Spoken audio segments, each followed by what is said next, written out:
दोस्तों ये घटना वर्ष 2005 की है, जब पूर्वी तुर्की में कुछ चरवाहे पहाड़ की चोटी के मुहाने पर अपनी बकरियां चरा रहे थे।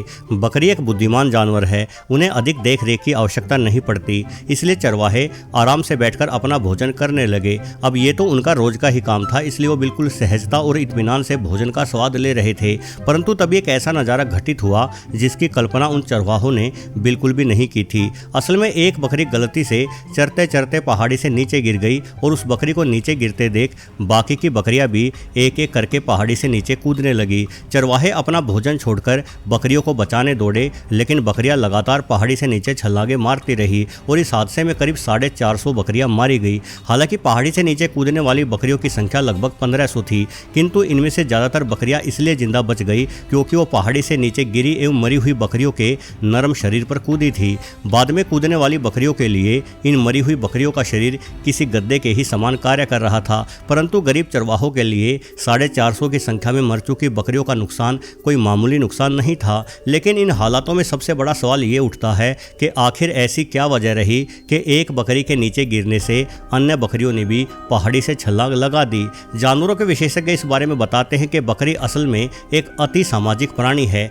ये हमेशा एक दूसरे के साथ ही रहना पसंद करती हैं और ये बिना अपने सामने देखे गर्दन झुकाए चुपचाप एक दूसरे के पीछे लाइन बनाकर चलती रहती हैं। बकरियों की सादत का इंसानों को काफ़ी फायदा भी है, क्योंकि इनकी सादत के कारण सिर्फ कुछ चरवाहे ही हजारों बकरियों को नियंत्रित कर लेते हैं। लेकिन ये आदत कई बार बकरियों के लिए जानलेवा भी सिद्ध होती है। तुर्की की उस घटना में उस रोज यही हुआ था। एक बकरी के पहाड़ी से नीचे गिरने पर बाकी की बकरियां भी उस गिरने वाली बकरी का पीछा करते हुए पहाड़ी से नीचे कूद गई। एक दूसरे का पीछा करती इन बकरियों को पता ही नहीं चला कि कब उनके पैरों के नीचे से जमीन गायब हो गई।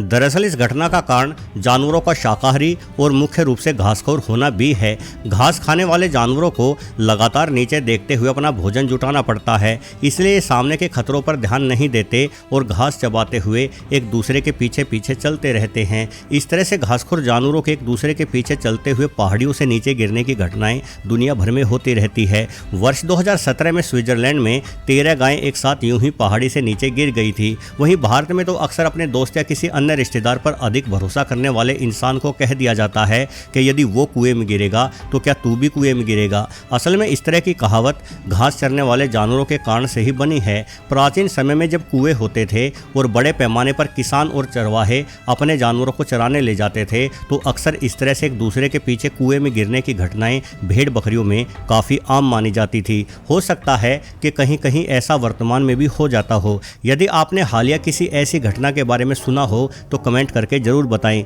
वहीं चैनल पर पहली बार आए हैं तो सब्सक्राइब बटन भी जरूर दबा डालें। वैसे दोस्तों ऐसा नहीं है कि सिर्फ जमीनी जानवर ही झुंड बनाकर और एक दूसरे के पीछे चलना पसंद करते हैं। इस तरह की हरकतें समुद्र में रहने वाले जीव भी करते हैं। जैसे कि हम पानी में रहने वाले सबसे घातक शिकारी यानी ओरका की बात करें, जिन्हें किलर व्हेल भी कहा जाता है, तो ये जीव भी बड़े बड़े झुंड बनाकर रहते हैं।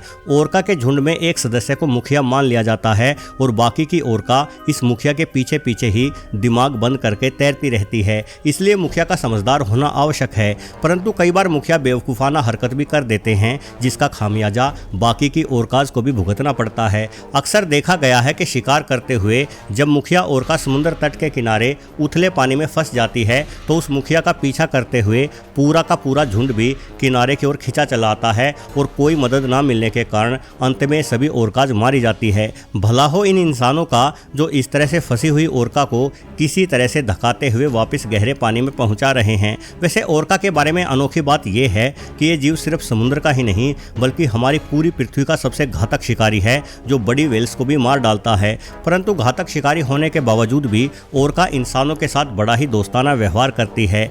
कभी भी कोई ओरका इंसानों पर हमला नहीं करती, बल्कि इंसानों के साथ तो इन्हें खेलना पसंद है। आखिर ओरका इंसानों के साथ दोस्ती क्यों करती है, इस बारे में इस चैनल पर एक अन्य वीडियो भी उपलब्ध है, जिसका लिंक आपको डिस्क्रिप्शन में उपलब्ध हो जाएगा। अब जरा आप ये वीडियो देखें। ये वीडियो हमारे पड़ोसी देश पाकिस्तान का है। आप देख सकते हैं कि कैसे रेगिस्तान में मछलियां किसी नदी की भांति बह रही हैं और बिना पानी के तड़प भी रही हैं। अपने समूह में रहने की आदत के कारण ही ये मछली इस तरह से रेगिस्तान में फंस गई है। दरअसल इस रेगिस्तान के पास से गुजरती एक नदी में बाढ़ आ गई थी और उस समय ये मछलियां एक साथ नदी के ऊपरी तल पर तैर रही थी, जिस कारण से जैसे ही नदी का पानी किनारे से बाहर छलका तो बेचारी ये सारी मछलियां भी उस बहते पानी के साथ फिसलती हुई नदी से बाहर आ गई। चलिए इन मछलियों को छोड़िए और एक और अद्भुत नज़ारे पर गौर फरमाइए। जब एक व्यक्ति अपने खेत में खुदाई कर रहा था तो उसे ऐसा अनोखा दृश्य देखने को मिला।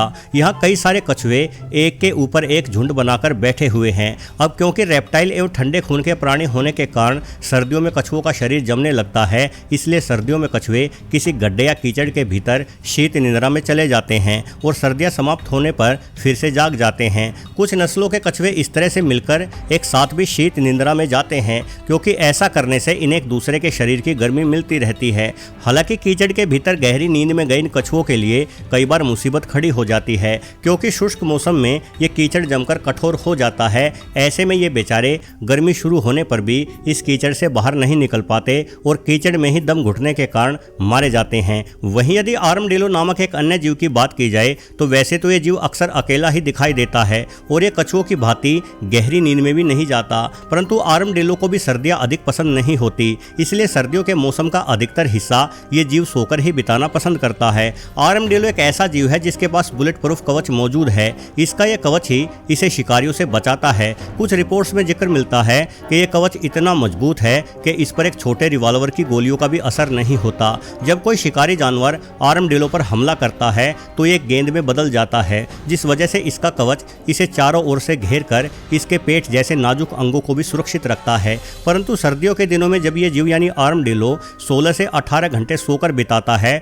तो खुद के शरीर को गर्म रखने के लिए पहले मिट्टी को हटाते हुए खड्डा बनाता है और फिर उस खड्डे में कमर के बल लेट जाता है। उसके पश्चात आर्मडिलो अपने मुंह से लेकर पेट तक को तो मिट्टी में ढक लेता है, परंतु ये बेवकूफ़ अपने पैरों को मिट्टी से बाहर ही रखता है, जिस वजह से शिकारी आसानी से आर्मडिलो को पहचान लेते हैं और तुरंत इसके पैरों के बीच में स्थित इसके नरम पेट पर हमला कर बेचारे आर्मडिलो को मौत के घाट उतार देते हैं। दोस्तों, यदि जमीन और पानी को छोड़कर आसमान की बात की जाए तो पक्षियों को भी कई बार उनके झुंड में रहने की आदत भारी पड़ जाती है। अक्सर देखा गया है कि जो पक्षी कम ऊंचाई पर उड़ते हैं, माइग्रेशन के दौरान उनकी टक्कर बड़ी बड़ी बिल्डिंगों के शीशों से हो जाती है। एक साथ उड़ते ये पक्षी कई बार बिल्डिंग के शीशों पर पड़ने वाले आसमान के प्रतिबिंब को देखकर ये नहीं समझ पाते कि सामने शीशा है। इन्हें लगता है कि असल में शीशा आसमान का ही एक हिस्सा है और एक दूसरे के पीछे उड़ने के कारण एक साथ ही कई पक्षी इन शीशों से टकराकर मारे जाते हैं। वैसे एक दूसरे के पीछे उड़ने या चलने की आदत गलत नहीं है,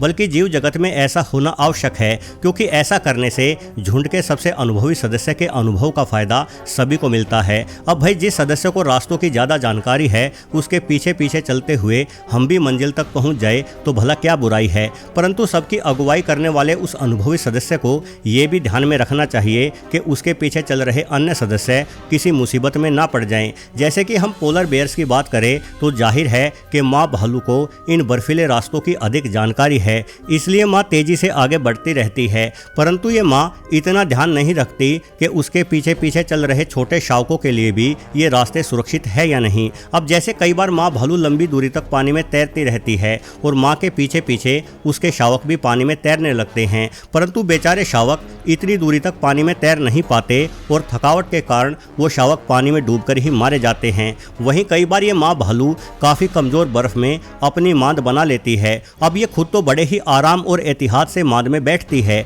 परंतु माँ भालू का पौष्टिक दूध पीकर तेज़ी से बड़े होने वाले शावक अक्सर मांद के भीतर धमाचौकड़ी मचा देते हैं, जिस वजह से कमज़ोर मांद ढह जाती है और इस तरह के हादसों में शावकों के साथ साथ माँ भालू भी वीरगति को प्राप्त हो जाती है। अब क्या करें, जीव जंतुओं का संसार है ही इतना विचित्र, इनके पास इंसानों जितनी बुद्धिमानी तो नहीं है, इसलिए ये बेचारे अक्सर अपनी जान मुसीबत में डाल देते हैं। परंतु यदि इन जीवों के पास इंसानों जितनी बुद्धिमानी भी होती तो भी ये क्या कर लेते, क्योंकि ये तो जहाँ एक और केवल अपना या अपने झुंड के अन्य सदस्यों का जीवन ही खतरे में डालते हैं, वही हम इंसान तो ग्लोबल वार्मिंग, प्रदूषण एवं अपने घातक हथियारों के कारण संपूर्ण जीव प्रजातियों यहाँ तक के पृथ्वी और इसके वातावरण को ही खतरे में डाले बैठे हैं। वैसे आपको ये वीडियो भाया हो तो वीडियो को लाइक करना ना भूलें और आपने इस चैनल को सब्सक्राइब नहीं किया है तो ये कदम भी जल्दी ही उठा लें। वीडियो को पूरा देखने के लिए आपका बहुत बहुत धन्यवाद।